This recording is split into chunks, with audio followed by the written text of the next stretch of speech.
we're so excited to report that we have 1,200 people who registered for this. So we know that this is an important topic for all of you, and we're excited to dig in. I just want to say a few words before introducing our panelists and turning it over to our moderator. So today, we're discussing an issue that has affected virtually every school district and community, chronic absenteeism. And we know this was a challenge well before the pandemic, but it has become even more pronounced since then, amidst a cascade of changing norms across the context of both work and learning. What used to be a uniform standard of attending school in person 5 days a week has shifted in many places to 4-day school weeks, hybrid learning, and micro schools. Additionally, parents have sought more flexibility and choice in their children's education experience through homeschooling, education savings accounts, and other means that fracture the idea of attending one's neighborhood school in person as the default experience. Amidst these changing norms, chronic absenteeism has spiked to affect all student populations and communities, as many students seek more relevance and engagement in their learning, and as their families seek customization and choice to craft the best experience for their children. So what do these changes mean for our education system overall and for lower income students in particular who rely on school as a place not just to learn, but also to receive basic supports and forge meaningful relationships? And how do we, as education leaders, caregivers, community members, and more, see that all students experience the support, encouragement, and ability to attend school every day and engage in learning, however that may look? We'll tackle these questions in this webinar, which I'm honored to kick off for you. Also, I want to note that since we have a big crowd today, we ask you to use the Q&A box to submit your questions, not the chat box, the Q&A box, but you're welcome to use the chat box to add your reactions to comments and thoughts as well.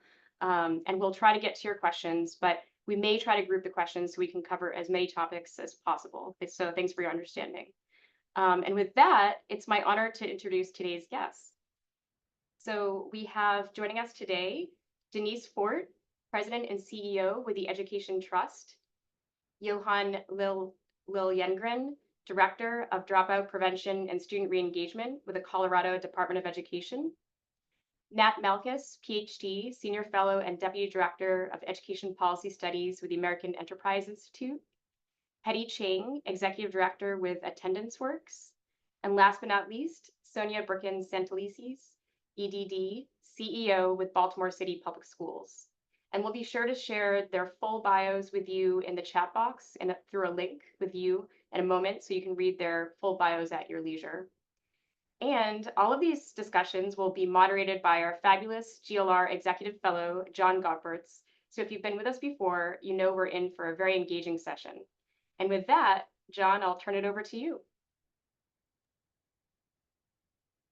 Thanks so much, Mary, and thanks to Evan, too, for all the work in putting this session together. And thanks to everybody who's joining. All of you are showing up, and this session is actually about showing up. Is showing up a lost art? I think if we're honest with ourselves, I suspect we've all slightly changed our own views about showing up. At the office, at various types of meetings, at social events. So when we think about what's going on for kids in schools, I think it's better to think about this not as a them problem. It's much more likely that it's an all of us challenge. Now, look, as you all know, attendance is hardly a new issue for the campaign. We've been learning about, thinking about, and taking action on this issue for more than a decade now. And all that good work notwithstanding, in the post-pandemic world, the problem has exploded.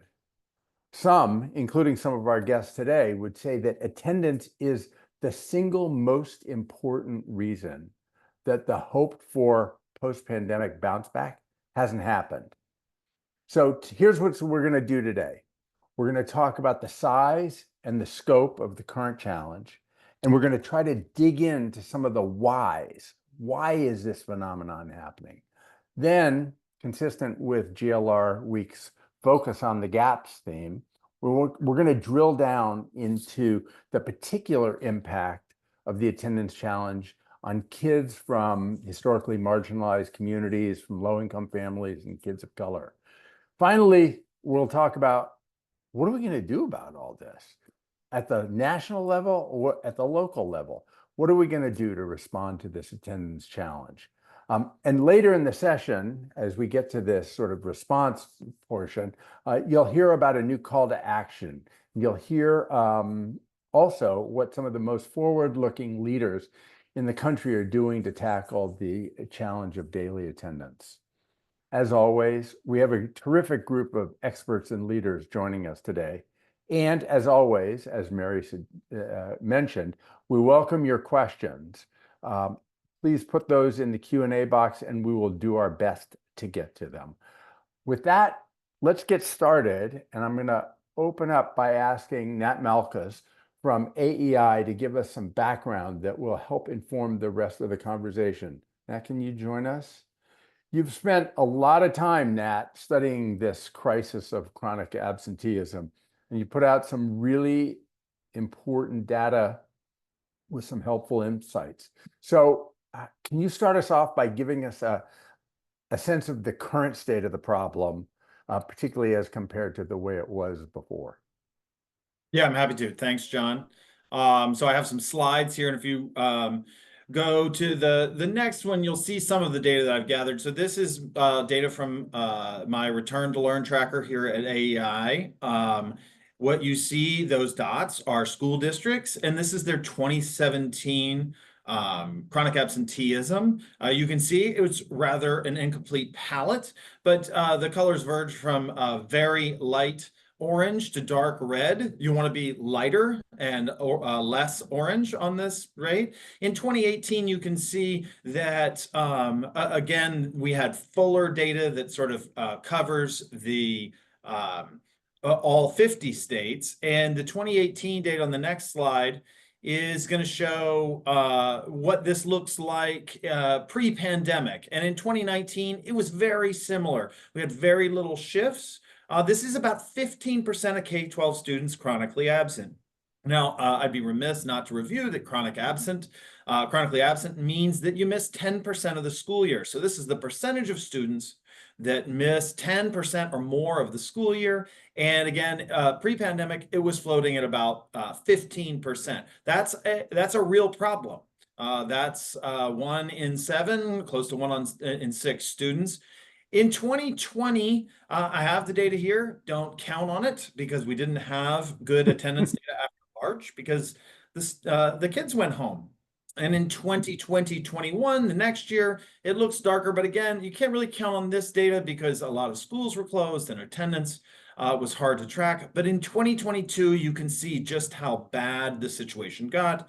The entire map looks dramatically redder. At this point, chronic absenteeism increased from the pre-pandemic levels about 90%, right between 28 and 29% of students.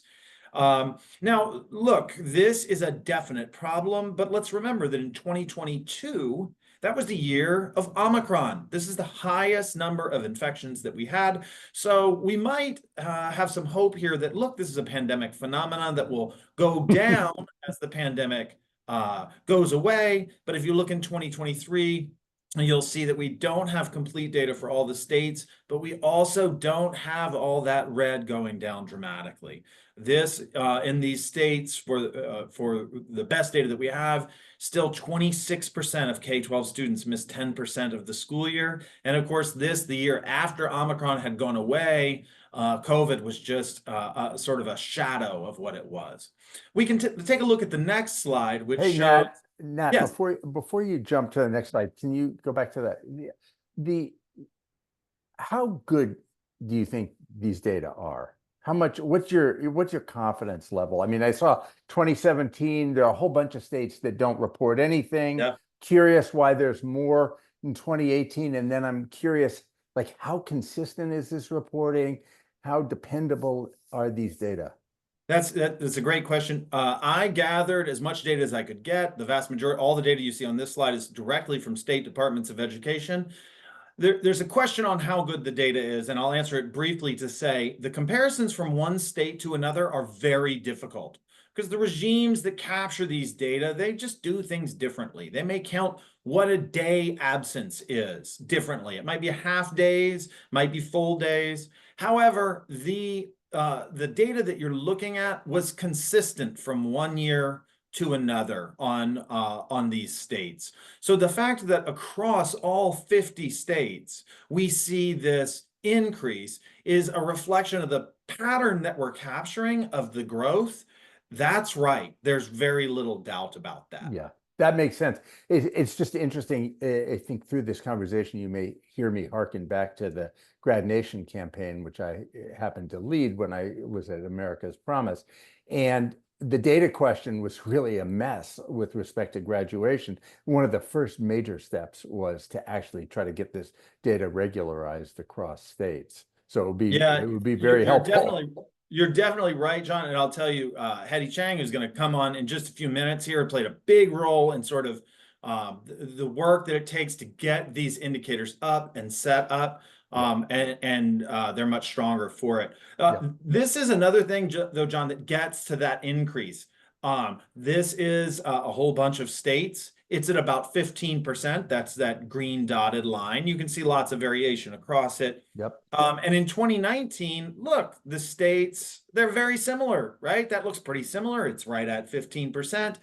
And you can see in the next slide, this isn't 2020 data. This is the 2022 data. You can see how big that jump is from that dotted green line at 15% to the 28.5% about dotted red line. And you can also see that chronic absenteeism jumped dramatically in every state that we have data for. Again, the next slide shows the 2023 data, and you'll see that for some states it went a little higher, most states it went down, but overall it only dropped a fraction of the amount that it had risen. And it's in this year, 2023, which was really kind of the first post-pandemic school year, where schools were definitely open and used to being open, and where COVID infections were really low. This is I've never seen anything like this in all the different data that I have looked at in my long career. Look, we have district level data. So on the next slide, you can see some of the differences by district type. This is 2018 data in blue and 2022 data. So sort of at the height of the pandemic in yellow. This is by district achievement, with the highest achieving third of districts in the nation at the top and the lowest achieving third of districts in the bottom. So there's over 15 million kids in each of these buckets. And look, there's two things to pay attention to here. Chronic absenteeism was different in high achieving and low achieving districts, both before and after the pandemic. So that low achieving districts, in many ways, more disadvantaged districts, had a greater struggles with chronic absenteeism. And you can also see that the jumps were also different. However, if you look at it in terms of how much growth they had, the proportional increase is almost identical. So the highest achieving districts, they went from 10 to 20%, they doubled. Middle achieving 16 to 29, almost doubled. And low achieving 19 to 36, almost doubled. So it is both true that low achieving districts and otherwise disadvantaged districts struggle more with chronic absenteeism, and that all districts saw this same rising tide where everybody's struggles were amplified over the pandemic. And on the next slide, it shows similar patterns by poverty. You can see urbanicity on the next slide, very similar. And then the next slide I show, we gathered data on school closures in 2020-21. The most in-person districts at the top, they about doubled. And the most remote districts, they about doubled at the bottom. Is there a difference in the growth? There is. And the most remote districts are having a slightly harder time. And it's nothing to sort of shake away. It's a big difference, but it's not the driving difference. And I think that's what's important to note. We can also look at this is from a different year. So it highlights up at the top on the next slide that this is from 2020 to 2022. So the 2020 numbers are a little bit lower, but these are broken out by essentially student level data by Asian students, African-American students, Hispanic students, and white students. And you'll see similar patterns. Asian students had lower chronic absenteeism early pre-pandemic, and then sort of post-pandemic, it about doubled. But certainly there's a major difference in magnitude between Asian students and Black and Hispanic students. But if we shift this box to the right, we can see that the percentage increase was eerily similar, in fact. And the difference for Hispanic students is actually small compared to the 114% increase across the board. So by race or by district type, we're really seeing these changes everywhere. So I put this slide up. This is the New York Times slide on the share of US students who are chronically absent.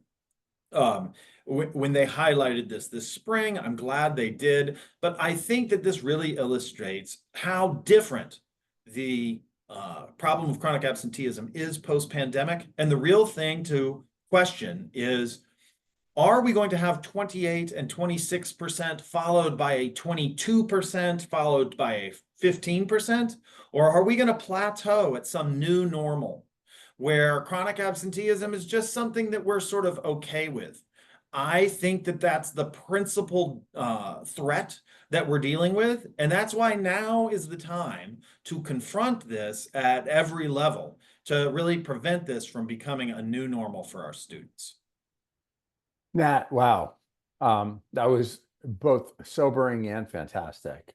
Great job of sort of laying down some tracks about what's going on. Hetty, my friend, you've been working on this for a long time. I first met you, I think, in 2013 when you came to America's Promise to talk about chronic absence. And you've done so much good work for such a long time. And then we get Nat telling us this.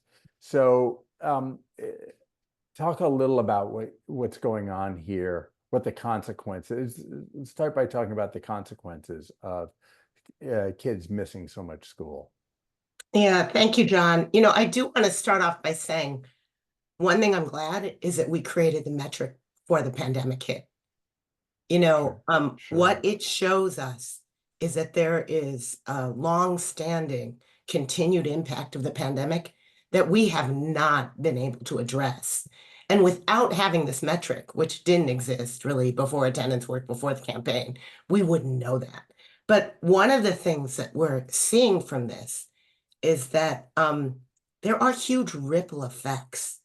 The levels of chronic absence increased so that the kind of way in which it affects kids in classrooms is actually different.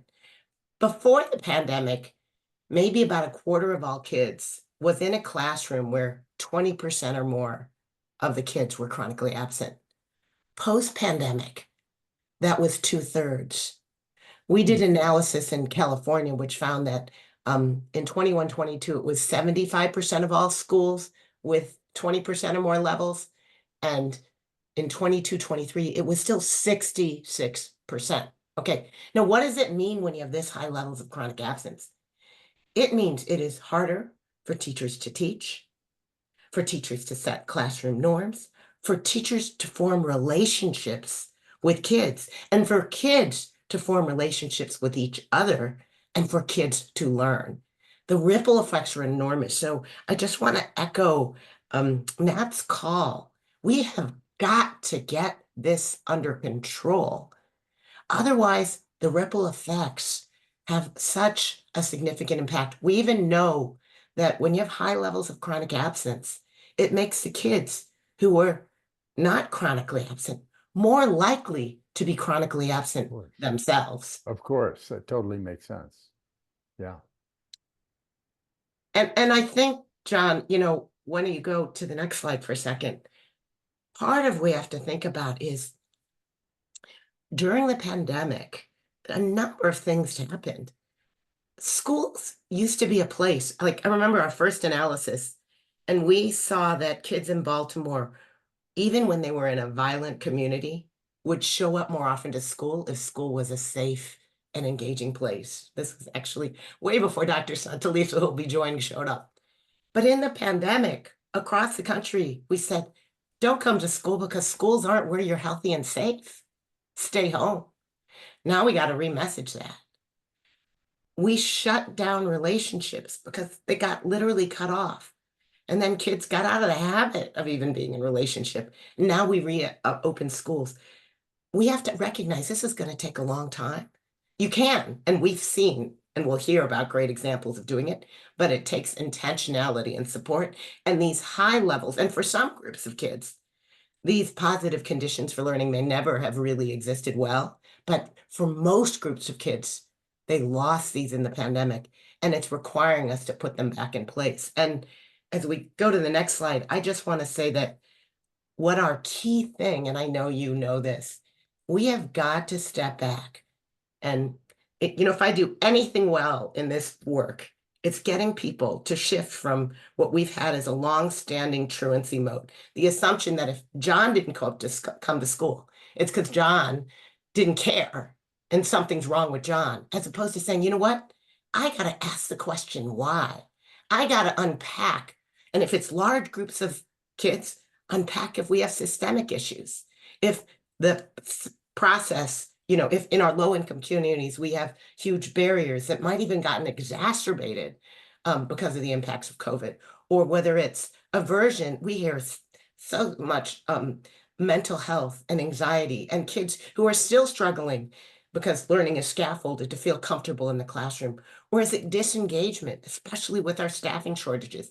Or is it these misconceptions? And one of the things I truly do worry about, you started this session off talking about how, that we all got used to staying home, right? But while I think there are a few kids for whom staying home and learning online might work, the vast majority of kids need to be in school to learn. And it's not just about the fact that, there's something different learning from a teacher, learning from your peers, but it's also all the social emotional development that we have in schools. And we need to really take a look at our data and say, what does that mean? We need to both message to kids and families that being in school is valuable. And when you're not here, help them know clearly what they're missing. But we also have to make sure that schools post-pandemic feel valuable, feel engaging, feel relevant to kids' future. And the places that do, that's the places that get kids coming up. And we have to recognize that now, more than ever before, health and education are totally intertwined. We are confused. I will admit, if those of you who know me can tell that my voice is not the same. And, because I've got COVID and all the questions it braces up, even for someone like me, do I show up? Do I not show up? Where do I, other than virtual is good, but virtual is not the same, Wow. And how do we make good judgments? It means we need healthcare providers more than ever before, helping us make sure that we know when to stay home and get access to healthcare as quickly as possible, especially in low-income communities where that can be a challenge, and get the prevention-oriented care that helps us keep in school as much as possible. Thanks so much, Hetty. Nat, come back for a sec, if you would. You've spent a lot of time researching this, and I know you've been thinking, you've collected this data, but you've been thinking about it too. And so I want to ask you this question I sort of raised at the beginning, like, what's going on? Why is this so high and so persistently high? What do you think's happening here? Well, I think there's a lot of things going on here. Okay. First of all, so the precursors to chronic absenteeism that we saw post-pandemic, they did not go away, right? We have this sort of baseline. Yeah. But I think that the discontinuity that we saw over the pandemic has a lot to do with the very powerful messages that we sent out, the ones that Eddie was just mentioning. And look, we send lots of messages all the time, but rarely do we send messages that are attached with salient points like, you might get very sick. You might get people in your family sick. You may increase the pandemic's reach. Those are pretty powerful things. They'll change people's behavior, and they did. And look, we had good reasons for that. Obviously, that's another reason why you can saliently change people's behavior. But I also think that we never had a point where we pivoted back and said, okay, Now we can turn back from the very sort of fearful and sort of overly cautious aspects of the pandemic to say, okay, COVID cases are down, despite the fact that, as Hetty can tell you, you can still get COVID. There's still ways for us to manage this with kids in school. And the important message that I think that we need to bring back is that going to school is actually very important for your kids, that your kids will sort of miss out if they don't. I think that's part of the secret to differentiating the message for kids in absenteeism from other messages about absenteeism. John, you mentioned them, where just sort of across the culture, we've had some of this checking out, not just in schools, but elsewhere. Yeah, I want to ask Denise and Johan and Sonia to come on camera because I want to spend just a couple of minutes here before we get into the gaps question, understanding this problem. You know, my basic proposition is if you don't understand the problem right, you're almost certain to get the solution, the responses wrong. And I don't want to get us into a trap of blaming kids or blaming kids' parents for doing a lot of the same things that we do and our colleagues do. Like it's hard to get people to go to the office. It's hard to get people to come to meetings now. So there's the thing that's banging around in my mind is this the same problem we've had before, but bigger? Or is this actually a new problem on top of an old problem? So Denise, I know you've been thinking about this issue a lot. I'd like to start with you, and then Sonia and Johan, I want to come and to you guys and get your sense from your interactions with your communities about what you think is actually going on here. Why are so many kids out of school so much of the time? Denise, go ahead. Thanks, John. Even though we are not sequestered in our homes and people aren't wearing masks as much as before, I think we still need to remember that many families and students are still struggling to recover from the pandemic. Mhm. And, as Hetty can testify, there's a new round of COVID going around right now. So we really can't forget that. And students of color and those from low income communities have borne the brunt of that with the loss of employment, loss of health, deaths of caregivers. We've all seen that. Yeah. And, remote learning wasn't easy either when you factor in the lack of access to technology and high-speed internet. So the impact of the pandemic and recovery from the pandemic has been very uneven and really set up new norms for learning and attendance. If others have mentioned, I mean, even me, my son's school counted just logging online as attendance. So what is the message that they received there? Not sitting in class, not being present, just pushing a button meant they were there. And that resonates. So we have that. We have students, really still struggling with their mental health. Suicide rates have gone up among young people, which is so devastating.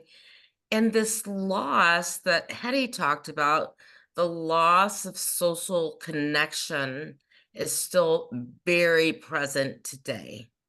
And we all know how important relationships are, both to us, but particularly for our children. Key to their engagement in class, in their social, emotional well-being is relationships. Our kids, Totally agree, of course. they have a much better sense of what inclusivity and what belonging looks like. They know what it looks like, and they know when they're not getting it. Yeah.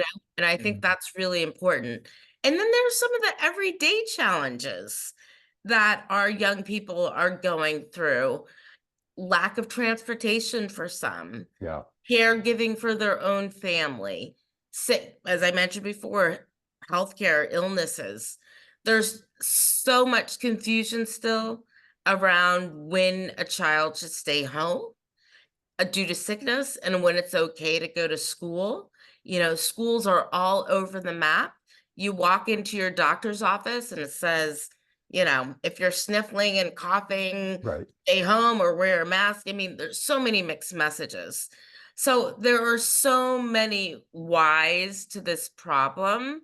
But as Hetty said, as Nat has said, that doesn't mean we can't solve this challenge. Totally agree with that. Totally subscribe to that. But I think we better realize there are lots of causes here. There's a Right. whole complicated set of causes here. So just a single shot messaging is probably not going to work. Sonia, let me come to you. You've been paying a lot of attention to this in Baltimore and doing a pretty remarkable job under some pretty difficult circumstances. What do you think's going on with people staying away from school? We'll come to the solutions part in a little bit, but I'd love your observation about what you think's happening. Well, I think I could probably +1 everyone who's gone before me, right, to speak, and really just say that what I do think, John, there is this dynamic of we have the problems that existed prior to the pandemic, and now we have some of the additional layer, particularly when you're talking about large swaths of young people that we see in Baltimore City. And one major piece is the value proposition of school. One, we have older students who were working, some because they needed to, because again, as many people as Hetty and others and Denise have referenced, who actually had to get out and work, right? And then there's the piece that I think, you know, Nat's referenced on a number of occasions, and that is school became optional. Young people saw that some of what we were providing them before that they might have been, okay, I called it going to school out of tradition, right? We had like decades long, generational long tradition of going to school. And some of us got by with kind of fair to midland reasons to go to school. And as soon as that disruption came, our young people are incredibly smart and discerning. They said, well, wait a minute, what am I missing? To do what? When I can actually go out and make money, help fill a gap, and frankly, in some cases, feel more relevant. I think earlier on, we're seeing here in Baltimore City, actually chronic absenteeism. Yes, it was high school, but this year we're going deep with our pre-K students. It's our younger students where we're seeing family decisions to say, is it really all that important? Particularly if there's another surge, particularly if, you know, I'm not quite sure. And so we're actually going deep on pre-K when a lot of people in Baltimore City assume it's an adolescent issue. Yeah, right. So I think the big piece is just complexity, and that we have to be able to your kind of earlier framing, John, not see this as a one shot deal. Like if that's what we're going to do, we're not going to actually move the needle. It's going to require the kind of relationship piece that folks are talking about, but relationship connected with actual response and action on the part of schools, on the part of whole cities and communities. That really makes sense to me. You know, it's a little bit of a scary thought, but I think there was something not great about going to school every day before. And then there's a way in, just like it's not great when you have a job and you go to the office and actually you sit in front of your computer all day long and respond to emails and then you go home. But meanwhile, you've commuted and irritating things have happened. You thought, I could have done that at home, right? So we broke this notion that it was important to go to the office every day.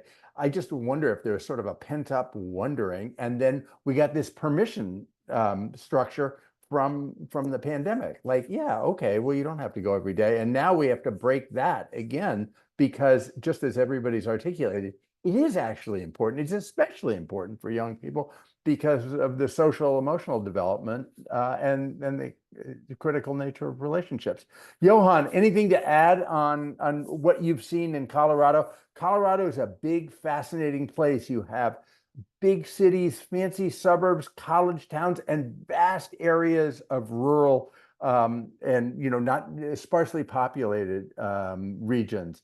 So I'm curious what you've seen about the why. Stay with the why for now. What's going on?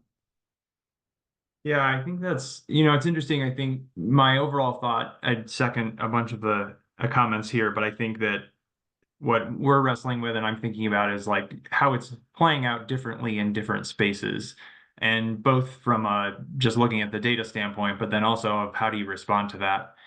So I think the first one that we think of, if you looked at a district that in 21-22 had 20% chronic absenteeism, that actually looks fairly good in most cases. But we worked with a couple of districts there who were 10% beforehand. And so their doubling of it completely overwhelmed their systems. Like they were used to having one person or a couple of people worry about that. And so the capacity for that district completely changed, in some ways more drastically than some of our districts that were at 25 before the pandemic. And so I think they're like thinking about how do districts and schools organize around this. That capacity question is very different for those.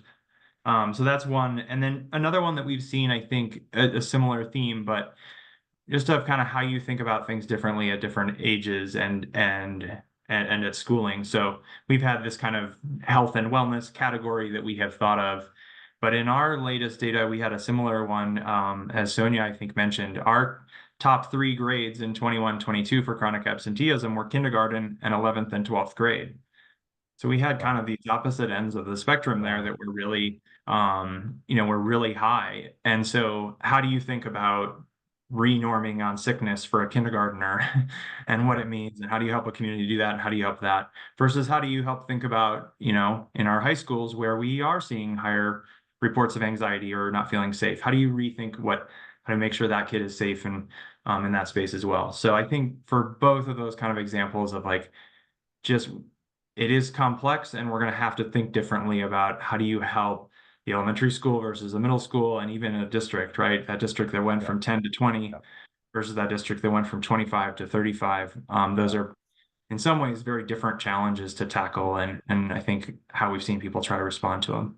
Yeah, that's really interesting, Johan, and we could get into this maybe later, Sonia. When you get to a certain level, you get in the red zone, and then everything starts breaking in a school. Not enough students showing up, then not enough teachers showing up, and you're just in this terrible spiral. So yeah, let's come back to that. I just want to thank you all for the deep dive on like what's going on. I hope we've shed some light on the complexity, and I hope that light maybe helps illuminate the path forward. But before we get to the strategies for meeting the attendance challenge, I just want to spend a couple minutes here looking at a critical angle. You all know the title and theme of GLR Week is Focus on the Gaps. And I'd like to turn to Denise to start us here. Denise, your amazing organization, EdTrust, is all about educational equity. So can you talk a little about the uneven impacts of absence from school? We know that the effects of missing school land more heavily on kids from historically marginalized communities, low-income families, kids of color. How would you characterize what that impact looks like? Yeah, I think first we just start with the research. The research says that chronically absent students are less likely to read proficiently by 3rd grade, more likely to struggle academically in middle school. We're seeing trend lines at higher risk of dropping out of school and then out of high school. And then you have the long-term effects, which extend far beyond academics. I mean, we were on a panel with the Chamber of Commerce last week, Nat and Hetty and me, and chronic absenteeism shows up there as well. Like, why would someone want to hire someone who's not shown up? Because they're just not going to show up at work either. They Right. have fewer opportunities to build social, emotional, executive function skills, all those things that are critical for success in work and life. And so when you add that to the challenging landscape of where we already are, as I mentioned before, the pandemic landing harder on these communities in terms of health, well-being, whether parents were able to work from home or not, caregiving. Recovery has just been more complicated for these communities. But as I said before, we can do something about that. We know that schools should be considered a resource to communities. It's a source of learning, but also food, healthcare, support services, families, relationships. And we also know, because these challenges have fallen more hard, fallen harder on these communities, that we should be doing all of it through a resource equity lens, making sure that funding matters. We've developed a tool to sort of a do-it-yourself resource equity analysis that takes a deep dive into how districts are allocating resources in an equitable way to make sure that they are based on the needs of students and communities. And these keys to success really are about, and you're going to hear this throughout the program, for all kids, establishing clear attendance policies, partnering with and supporting parents in an effort to rebuild relationships, prioritizing student needs. What's really keeping the student out of school? Are they working to support their family? Is it healthcare issues? And then increase focus, Sonia mentioned this, on engaging content and curriculum. We need Yep. this for all kids, Yep. sure, but with a particular emphasis and a doubling down on our communities who need it the most. And for states, that means setting goals, tracking progress, data at all levels. And of course, our teachers, we need to support them in making sure that they know what students need and they know how to support them. All of these are very achievable. I truly believe this. And this is, why Hetty and Nat and I came together to talk Yeah. about goal. Yeah. We're about to get there. Hetty, did you put your hand up? Is that what I happened? did. That Okay. was- And then Sonia, I'd love to hear your observations on, I know, the school district in Baltimore, the demographics of the school district are of a particular kind, and we need to know your understanding of how the intersection of this attendance issue with all the questions of equity that are at the forefront of our minds. But go ahead, Hetty, while Sonia collects her thoughts on that. I just wanted to offer up that it's also, when Johan talked about, he talked about that there are some schools where they've really experienced huge increases. And I want to point out a couple things. It's not just what's happening in communities, it's also in infrastructures on the side of the schools.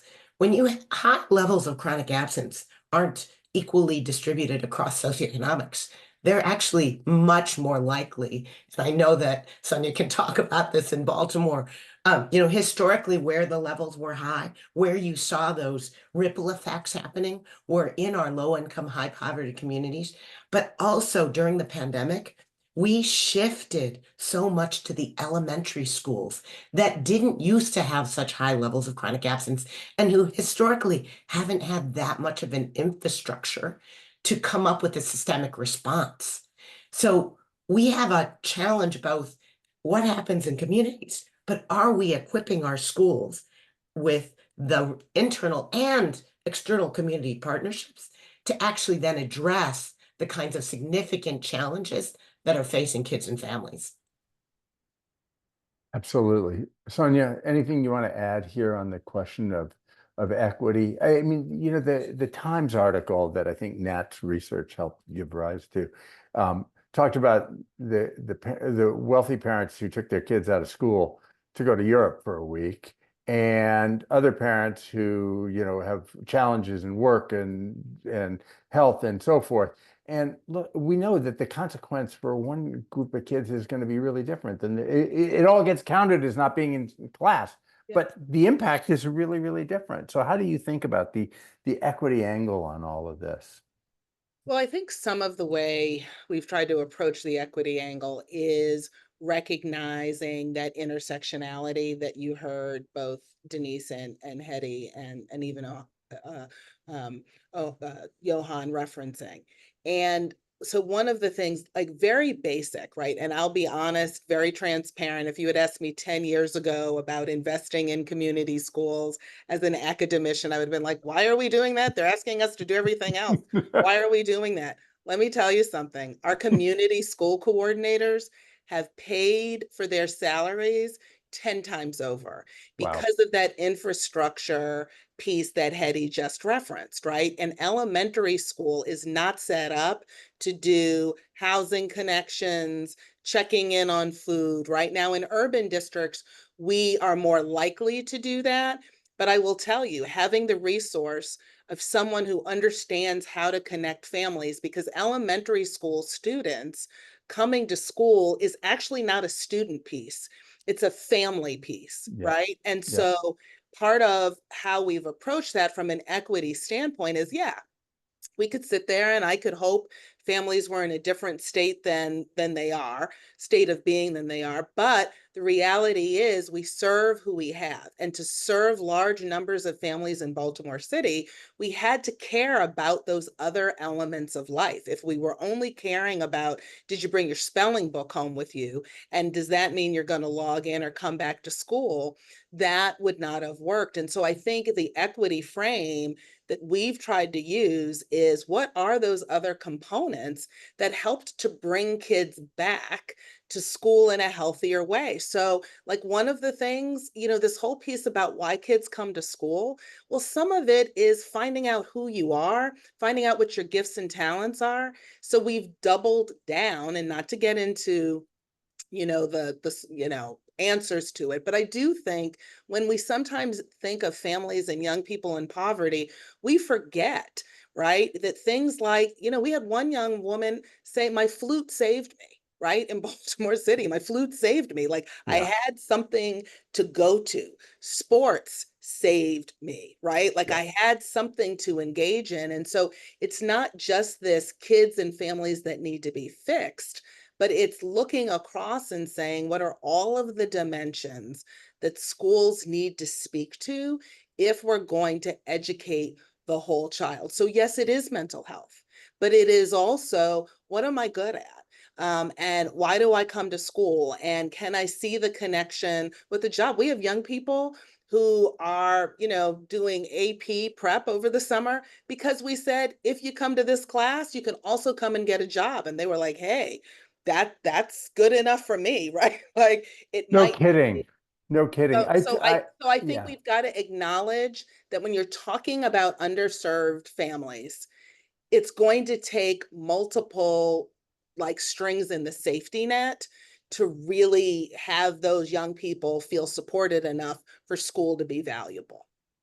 You know, I say this sometimes on these sessions. Um, you know, we're a bunch of adults who are really concerned about academic performance and so forth, but it's worth remembering, like, I went to school for lunch and recess and to see my friends.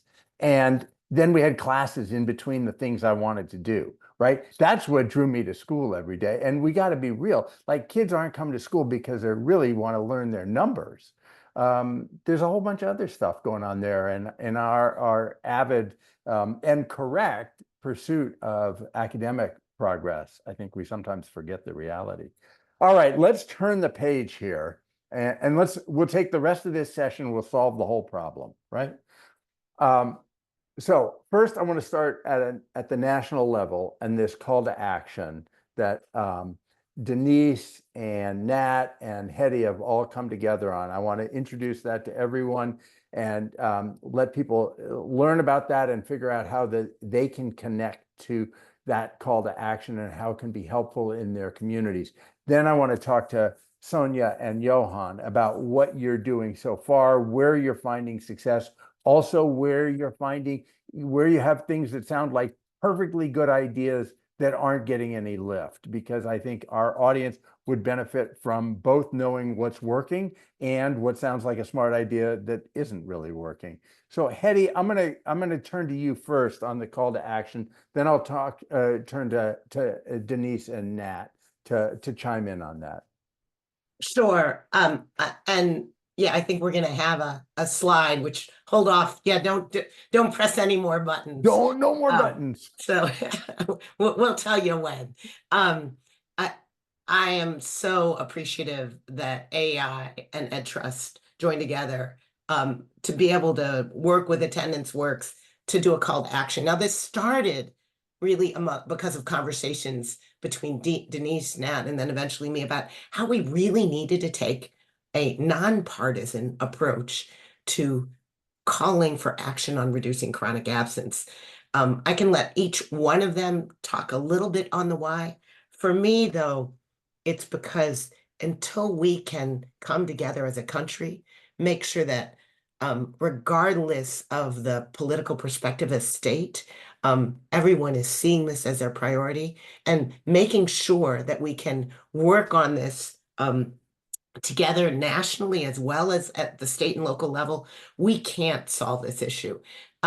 Nat, I'm going to turn to you for a second, and then we're going to talk about this goal in a moment. But just why did you even join this endeavor with Denise and me? Yeah, I mean, I've been tracking data on what happened over the pandemic in lots of different ways. And this was an absolutely sort of, blaring klaxon. I think that this is the number one problem that schools are facing. And I very much care about pandemic learning loss. I just don't see any way to fix pandemic learning loss that doesn't go through major progress on chronic absenteeism. So I think it's really where things need to be focused on. And then the other thing, Hetty, is as I was gathering this data, I was looking for a good story. I was hoping in 2023 we'd see this bounce back. And when we didn't see it, I just thought if this is the new normal, we're in for a world of hurt over the next several years. So really now's the time. And so this certainly isn't a time to go it alone. And EdTrust and you are obvious partners to push on that. Denise? Yeah, look, I had the great opportunity to testify with Nat in front of the House Oversight, one of their subcommittees. And they asked us to talk about the state of K-12 education.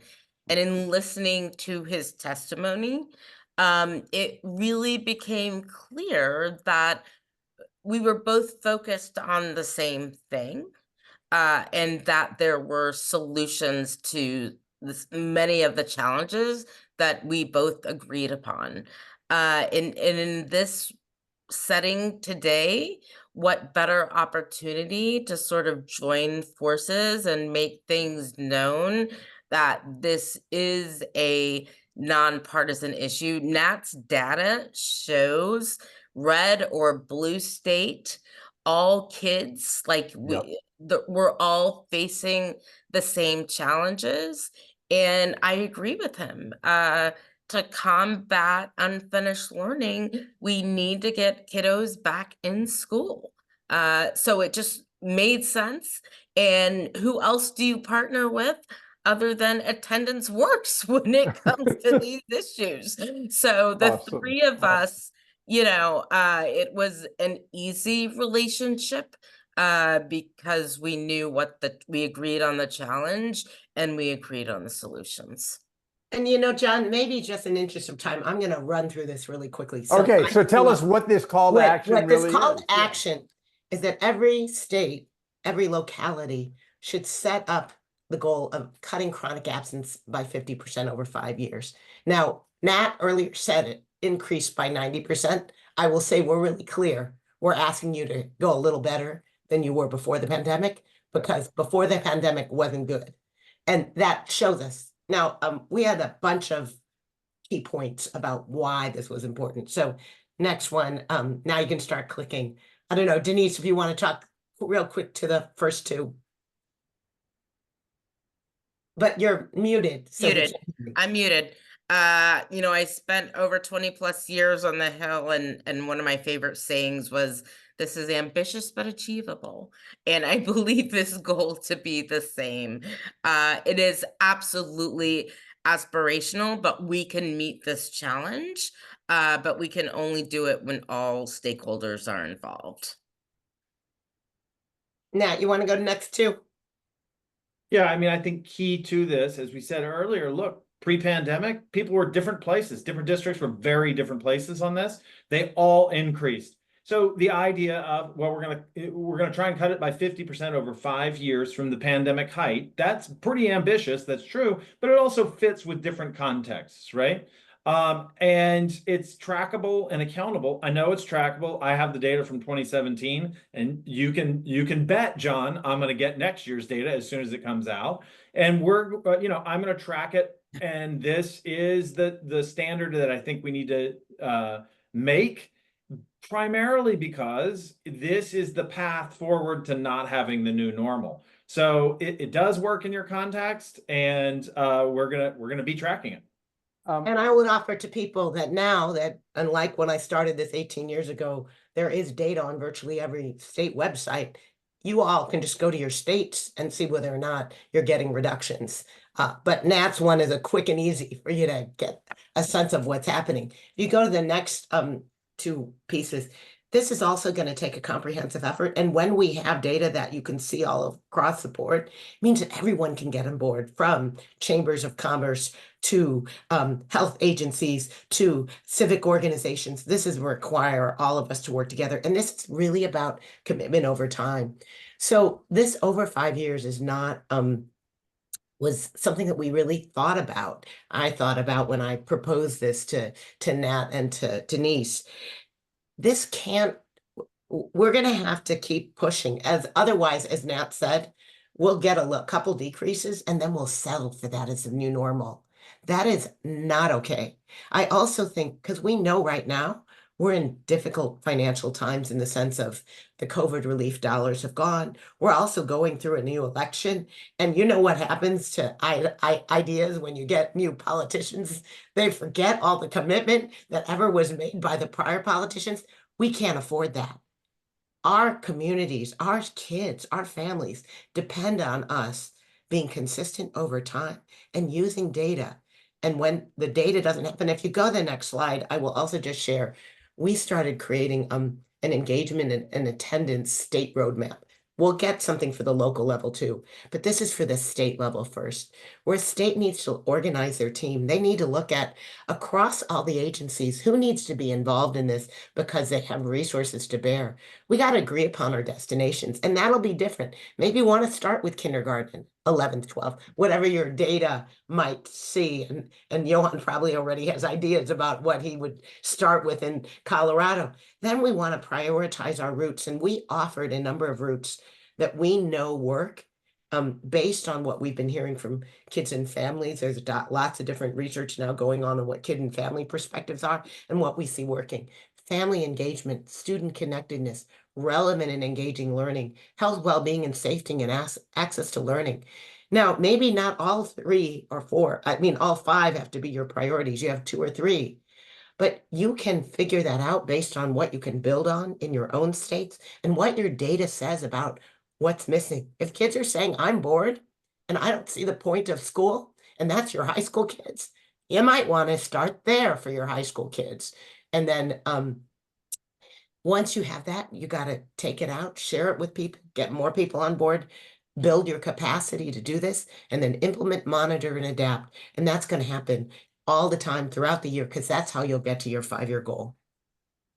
Fantastic. Wow. Really, really impressive. And just a really impressive also combination of organizations to see EdTrust and AEI working together.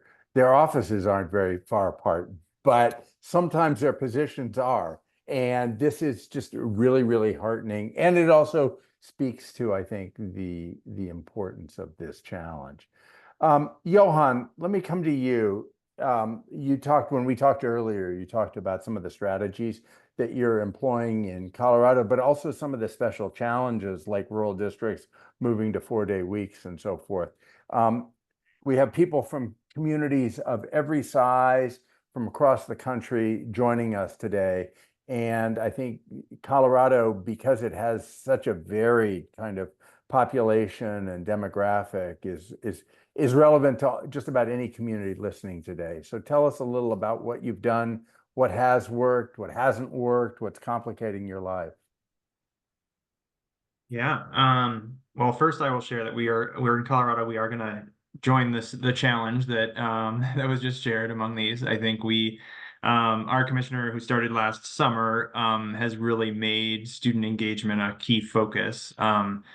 And in kind of we're in a strategic planning process for the past 6 months or so, and student engagement is one of 4 categories there. And I think she has really seen that if we are going to make the progress we want outcome-wise, this work is going to be a part of that. So student engagement and attendance. So I think there is something there of building that awareness and building that common commitment that she is really leading from, and that I think we're trying to do as a department and how we talk about this. So I think that's, to start from there. I would say, just in terms of a couple of things, one more kind of school oriented and school or district oriented, and then one a little bit more state oriented. That's obviously the world I'm living in most, but kind of from the school oriented lens, I would say one thing where we've seen success in this, yes, some from individual interventions. So, new programs that are, either where you're hiring staff or building stronger family connections. But I think what we've really seen is, especially a lot of districts have used, COVID relief funds for new staff. But when folks have approached that comprehensively, I think we've seen the biggest impact. So they're not just hiring a new interventionist to connect with more families, but they're also looking at their district policy on it and rethinking, like, this is what it's been for 10 years, but is it really, should that stay the same? So I think that's been a really good push of like, yep, let's look at our policy again. Let's look at our data again, and really trying to look at it comprehensively. This is the whole tiered intervention approach, right? We can't intervene our way out of this solution. So we have to do both sides at once. So I think that's where I've been really impressed by districts in Colorado, where they have kind of approached it from that comprehensive lens. And then the last one that I think I would mention, something that we've been involved in, but I think could be done locally as well, that I have found helpful in my role, and I think we've gotten good feedback from school districts.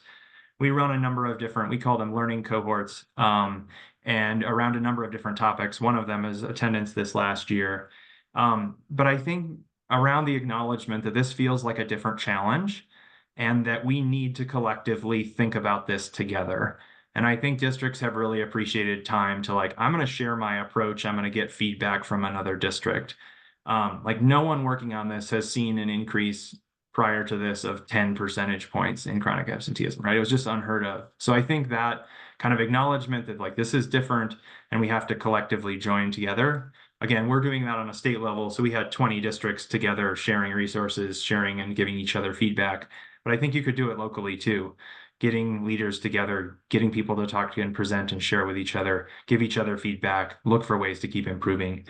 I think given what we are working on and the challenge we're facing, I think we've found it to be a helpful strategy. I think it can be a helpful approach to trying to tackle this. That's fantastic. Nat, I'm going to come back to you in just a second. You rang the alarm, and now there's some firefighters fighting these fires, and I wonder what you think about their efforts and what you're taking away from them. But Sonia, talk to us a little bit about what you're trying to do in Baltimore.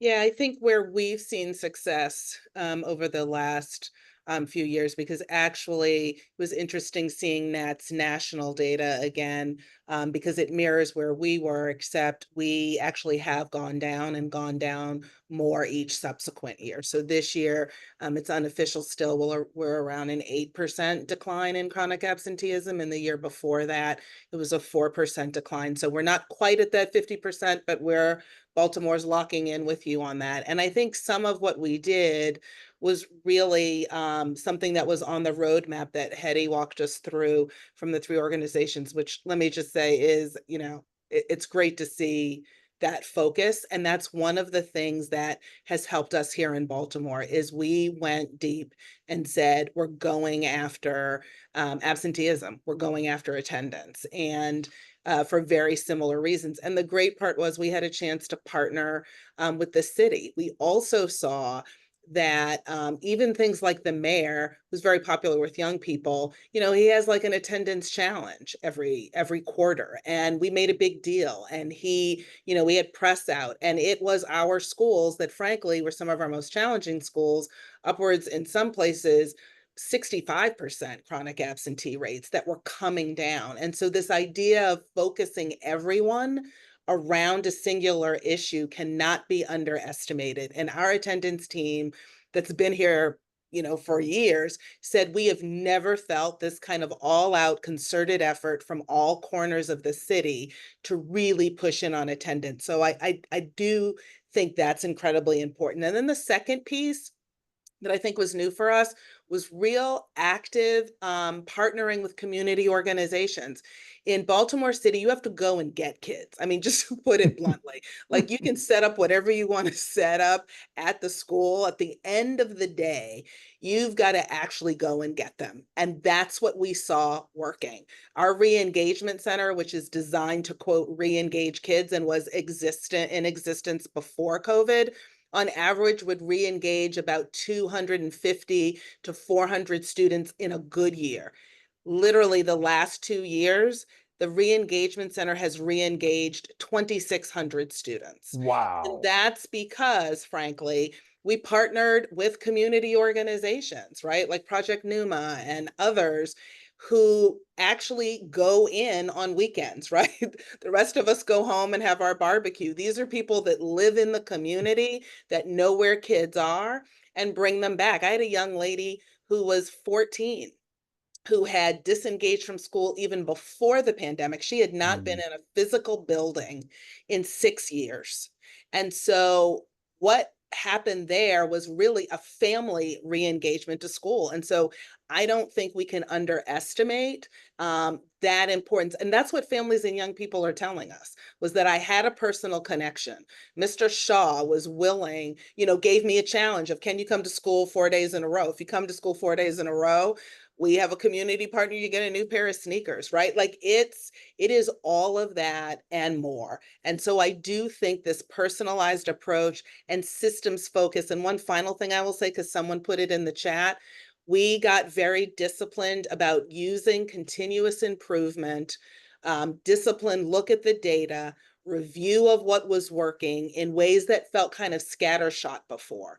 So all of our cycles in our schools with the highest levels of chronic absenteeism were really focused on, okay, yeah, you said you're going to try this, but is it working? How is it working? And in 6-week cycles, we've got to change that. And that data being monitored centrally, right? So there are those systems, approaches, and policies that undergird the real kind of bread and butter, human to human touch that allow you to get to scale in ways that if you're just waiting for it to emerge naturally, it's just not going to happen. This is fascinating to me. What, in a sense, what you're saying, Sonia, is, hey, we got a memo that the school wasn't good enough and we weren't being responsive enough.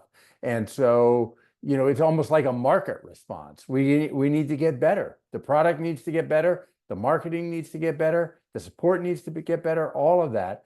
And I mean, it's really heartening to hear that you've done all those things and that you're seeing results. So Nat, as the dude who rang the bell, I'm curious what you think what you're hearing from from Johan and from Sonia about some of the responses. Yeah, especially Sonia, the things that you just said about sort of, we are looking at this at the central office. We are all treating this, this is an effort that really is going to take the all hands on deck. I hate saying that because that's a throwaway line that we use on a lot of things, but I really think that that is the case. And look, I'm looking at governors, and there's a reason that I'm looking at governors. I've talked to several state chiefs where I am expecting great things about their 24 data and am waiting for it to come out. And I know that's because their governors have been on point on this and pushing on this.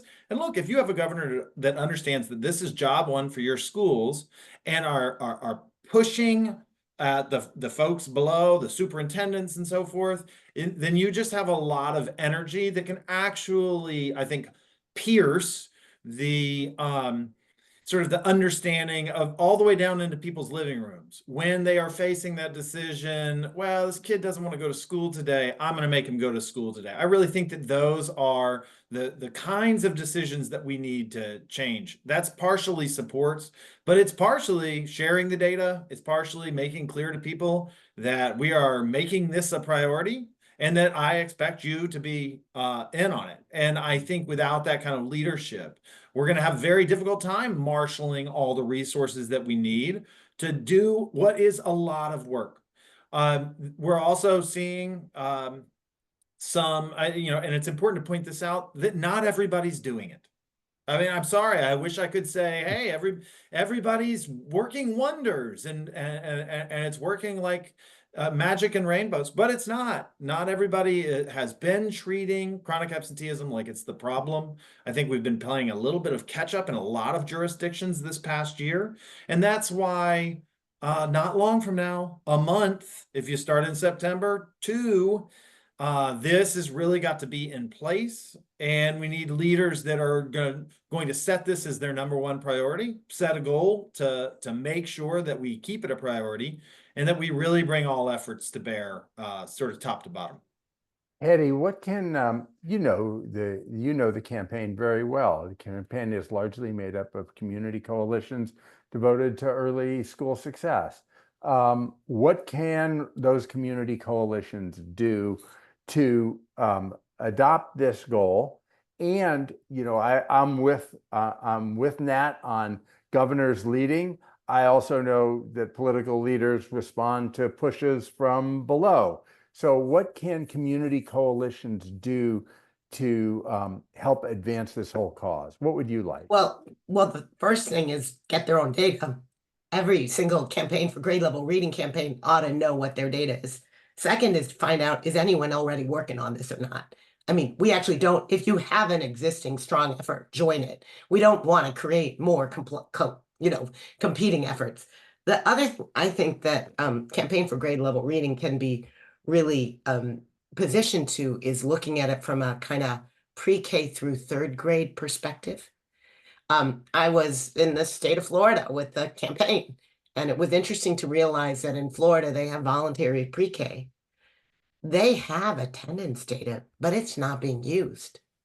They know that like a third of their kids, I think, if I'm remembering correctly, are probably chronically absent, but it's not being used in a way that you can then reach out to kids and families. You can find out what's happening when you could have partnerships.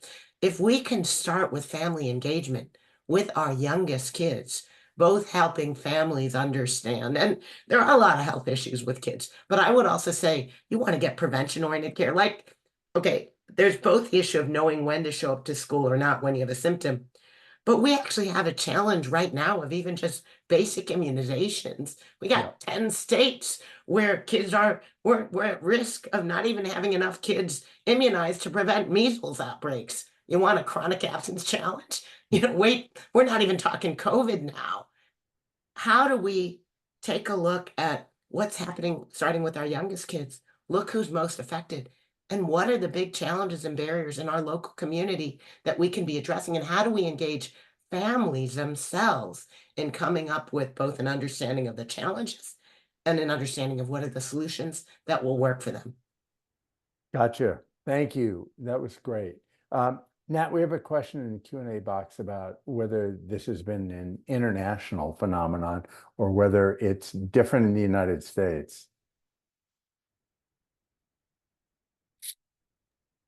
Yes, indeed. That's an excellent question. There's not as many folks like Hetty in other nations, so we don't know in a lot of these nations is quite honestly the case. But where we do have data tracking it, generally speaking, we're seeing very similar things. In England, they're seeing extremely similar patterns in their chronic absenteeism. They measure it about the same way, and they're not seeing great numbers. And they have very centralized data, so they can track this. And they have a lot of challenges. They have it in Scotland and in Wales and in France and in a number of other nations. And I think that that's pretty important because it suggests that a big part of the problem is that COVID really is the thing that we had these experiences. They also had these experiences, and that it's important to understand that part of the problem if we're going to mount a solution going to hit the change that we saw not only here in the States, but also in Wales. Yeah, gotcha. Denise or Hetty or anyone, actually anyone could respond to this. The one thing that stood out in the data that Nat put up, he sort of poo-pooed this point, but I think somebody wanted to go further, and I agree with this someone. The data for Hispanic Latino students was different, a bigger increase among those young people. Do we have a sense of what's going on, and do we have any specific strategies to reach those young people and their families? John, I've we've been doing some work in California. Chronic absence is about 40%. At the 21-22, it's 36% in 22-23, and about 80% of those kids were Latino. Because of the demographics of California. And we've actually been working with PK and families and schools to unpack what's going on. I think there are a number of different issues. One is we saw before the pandemic, English language learners were actually, particularly young ones, were slightly more likely to show up to school than English speakers. You know, it's like, hey, I brought my kids here to this country. Maybe this is a stereotype, but because I want a better future, I know how to get you a better future. You show up to school. Pandemic hits, and you've got one, we're not very good about communicating in other languages than English, even though we're better on Spanish than others. But these are also communities that were hard hit. So you got kids in multi-generational households. You're worried about, getting grandma sick. You don't have access to healthcare. You have a lot of kids who their families don't have access. You had a lot of pandemic death. These were the frontline workers who experienced. So those challenges, and then I would additionally add in, it's kind of on top of the pandemic, we had a huge spate of school violence. We've seen that across the community. But what happened in Texas had huge reverberations. Kids and families, you see Latino surveys of Latino families, they're worried about school safety and bullying. Wow. And we're in a country where we've blamed kids. We've blamed ethnic groups for our challenges. That bullying issue creates a sense of lack of safety that compounds what's going on around concerns of health, but emotional. When I would just say, though, in California, one last thing is we did this work with the California Collaborative for Educational Excellence, and in collaboration with these other groups, where we found districts that had better kindergarten chronic absence than all the 1,000 other districts in California, 20 districts, and we went to 3. And in those districts, the key was family engagement. The key was health-related services. The key was really creating a sense of safety in classrooms where kids didn't feel blamed.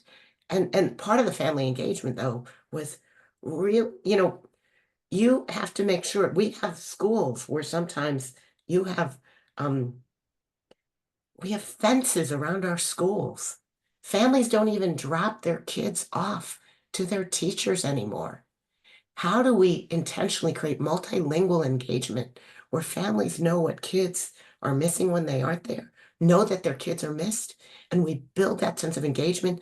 And if kids are nervous about coming to school, we create supports. There's a whole set of wonderful stories by Corey Turner on NPR that document Livingston, California, that show what it takes to get kids back to school. And Mhm. again, it's relationships, relationships, relationships, but in the languages that families spoke and offered by people that families trust. Yeah. Johan, anything, thank you, Hetty, that was fantastic. Johan, anything specific on reaching Hispanic Latino families? And everybody, the poll just came up. You can fill out the poll and continue to listen, and we really want your responses. Helps us sharpen and make these sessions as valuable as possible. Sorry, go ahead, Johan. Yeah, I don't know that we have anything specific. I think some of the strategies that Hetty talked about, I think we're seeing there, and we do see a gap, quite a big gap between our statewide rate and our Hispanic students when we disaggregate it. But I don't think I'm aware of anything that we've done specifically at the state level around to target or to think specifically around that. I think we've in many cases used many of the same scenarios, I think, in that school connectedness and trying to build some of those relationships there. Great. Thank you. Sonia, did you want to add anything on that question? No, just briefly, I would say with our Latino community, we have partnered very closely with the faith community because a number of pastors have said to me, we can get to families in ways you can't. And it goes back to this idea of partnering with community, and that has been particularly helpful with our Latino communities. You know, at the session at AEI last week, Denise and Nat especially talked a lot about this is actually a whole of society kind of response, that we can't just expect school leaders to solve this. And part of what I heard from you, Sonia, is engaging all the mayor, all kinds of folks. Denise, you were so good on the thing at AEI last week about this whole of society idea. Talk a little bit about what that looks like, because I think there's some interesting hints in here for community coalitions and new opportunities to work with people who perhaps in the past hadn't been as activated around school success. Yeah, look, I mean, families are going to listen to people that they trust. And it's those trusted partners, whether it's faith-based or your neighbor at the grocery store or the out of school, the after school partners that you work with. They're going to listen to those folks. And I think, Nat said this, it is a all hands on deck approach that we really need to make this work. And it is clear both kids need strong relationships and families need strong relationships in order to really make things happen. And so I'm excited to hear what Colorado and Baltimore are doing, because I think they are using that approach because they have really seen, in order to meet the needs of students and families, it will take everybody's involvement. Sonia, thank you, Denise. Sonia, I'm curious, as you've and also Johan, as districts have staffed up to respond to this concern, some people have talked about the importance of hiring people from the community to do this work. So the people who are encouraging you to go to school are not just those school people. They're actually the people you run into in the grocery store, the dude who lives around the corner. Have you tried any of those kinds of strategies to more closely connect the school and the community?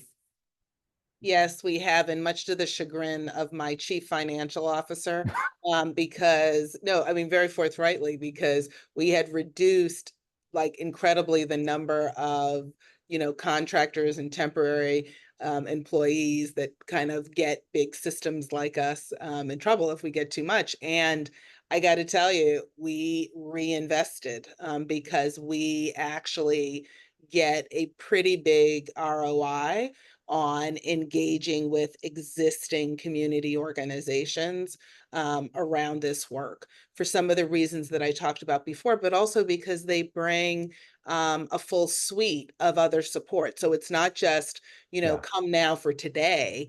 It's also, we've got a mentoring program over here, right? Mhm. We have a summer program there. And they then partner in the schools with extended learning, right?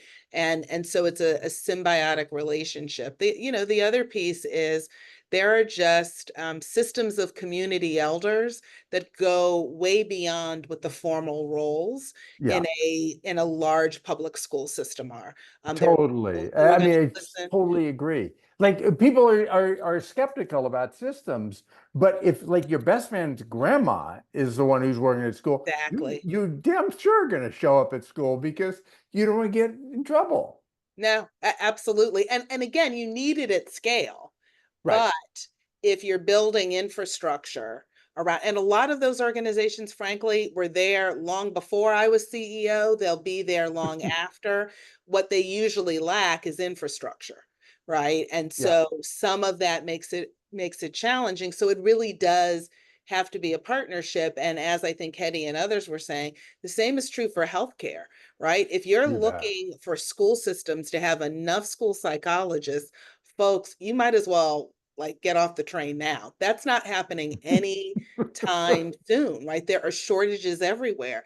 But when you partner with community-based mental health organizations, you have other ways of providing those services. So it's been, I will say, the biggest kind of whole district revelation we've had is we should have known before that we couldn't do it all by ourselves. But if you are under any delusion that you could as a school system post-COVID, that notion should be completely washed away. Y'all, we're out of time. I'm going to call Mary back on the screen, but I just want to say, like, the Olympics start on Friday, and I feel like we had a bunch of Olympians on this subject, on this session, and I just want to thank all of you for all of the tremendous comments and the tremendous work going on. And Ralph's not here right now, so I'm just gonna say that the campaign is down with this all the way, and we want to do everything we can to help make this happen. So Nat, Johan, Hetty, Sonia, Denise, thanks so much for being with us today and for your fantastic comments.